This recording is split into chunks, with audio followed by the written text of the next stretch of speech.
ఈ మధ్య ఒక మాట బాగా పట్టుకుంది, అందుకే ప్రతి చోట చెప్తున్నాను ఆ పదాన్ని. మనం పుడితే మన తల్లి సంతోషపడాలా, అరే నాకు మంచి బిడ్డనిచ్చాడు, లేటుగా ఇచ్చిన అమ్మాయినే ఇచ్చిన, నాకు అబ్బాయినే ఇచ్చిన అని నేను అతిశయించేటట్లుగా దేవుడు నాకు ఒక మంచి శ్రేష్టమైన బిడ్డనిచ్చాడని తల్లి సంతోషపడాలంటండి. బిడ్డ ఎదిగేటప్పుడు తండ్రి గర్వపడాలట. నా బిడ్డ ఎక్కడికి వెళ్ళినా ఎక్కడ ఉన్నా, ఈ దేశమైనా ఏ దేశమైనా ఏమండి నేను నిశ్శంతగా ఉండేటట్లుగా ఏమండి దేవుడు నాకు మంచి బిడ్డను. ఎందుకంటే ఈరోజు నిద్రపోయే రోజులు కావు, నెమ్మదిగా ఉండే రోజులు కావండి. నిద్రపోయినా ఉలిక్కి పళ్ళెగుస్తున్నారు. ఏమండి ఏదన్నా ఆలోచనలో ఉన్నా ఒళ్ళు అదిరిపడిపోతూ ఉంది. కారణం భయం. విన్నారా ఈరోజు న్యూస్? మనకు సమీప నర్సరావుపేటలో హాస్టల్లో 2 పిల్లలు ఒక పెన్ను దగ్గర గొడవ వచ్చిందంట. ఆ పెన్ను ఆ అమ్మాయి తీసుకుందని ఈ అమ్మాయికి షార్ట్ టెంపర్ అయిపోయి, టెంపర్ పెరిగిపోయి ఆవేశం వచ్చి 4 అంతస్తుల పైకి వెళ్ళి ఎగిరి దూకిసి వచ్చింది. పెన్ను కాడ జీవితాన్నే శాశ్వతంగా ముగించుకుంది. ఆ తల్లి ఏడ్చే ఏడుపు లేదు, భవిష్యత్తుని గురించి ఆలోచిస్తే బ్రతికేదా కాదా? ఏమని చెప్పండి.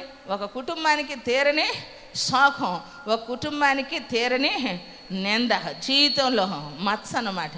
ఆలోచించండి, ఎంత ఘోరమైనటువంటి పరిస్థితిలో ఈరోజు మనము చూస్తూ ఉన్నాం. బిడ్డ ఎదుగుతూ ఉన్నప్పుడు తండ్రి గర్వపడాలటండి.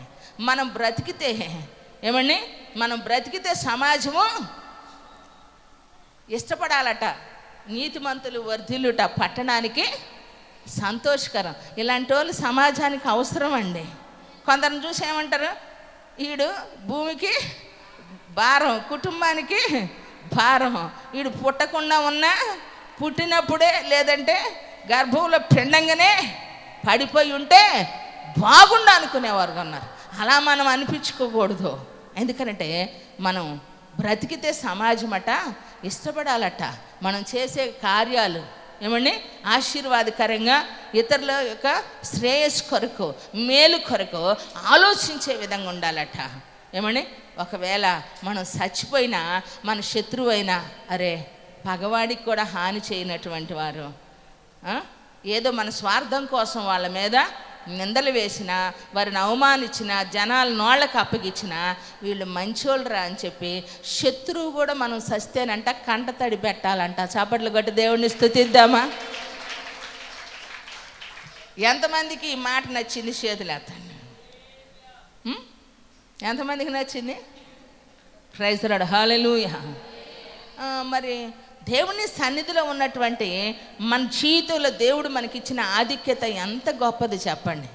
ఈ సువిశాలమైనటువంటి ఈ ప్రపంచాన్ని ఏలుబడి చేయటానికి ఏమండి దేవుడు మానవునికి అధికారాన్ని ఇచ్చాడండి.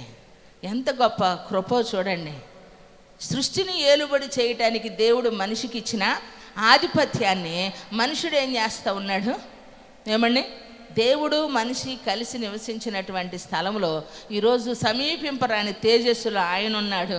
దేవుణ్ణి వెతికేదానికి మార్గాలు వెతుక్కుంటూ ఎక్కడికి వెళ్తే ఏం జరిగిద్దా, ఎవరు చెప్తే ఏ నోట్లో ఏమండి ఏముందా, ఎవరు చెప్తే ఏది నా జీవితంలో అని చెప్పి ఆలోచనల మీద సతమతం అవుతూ మేలుల కొరకు, కార్యాల కొరకు, ఏమంటే స్వస్థతల కొరకు, నెమ్మది కొరకు రకరకాలైన ప్రయత్నాలు మనుషుడు చేస్తూ ఉన్నాడు ప్రియులారా. అయితే మన ప్రయత్నం ఒకటే, విఫలం కాకుండా సఫలపరచబడాలి అంటే సిగ్గుపడనక్కరలేని వానిగా తల ఎత్తుకొని బ్రతకాలి గర్వంగా దేవుణ్ణి బట్టి అని అంటే ఆయన యందు మనకున్న నిరీక్షణ మనం కోల్పోకూడదు. చాబర్ల గొట్ట దేవుణ్ణి స్తుతిద్దామా?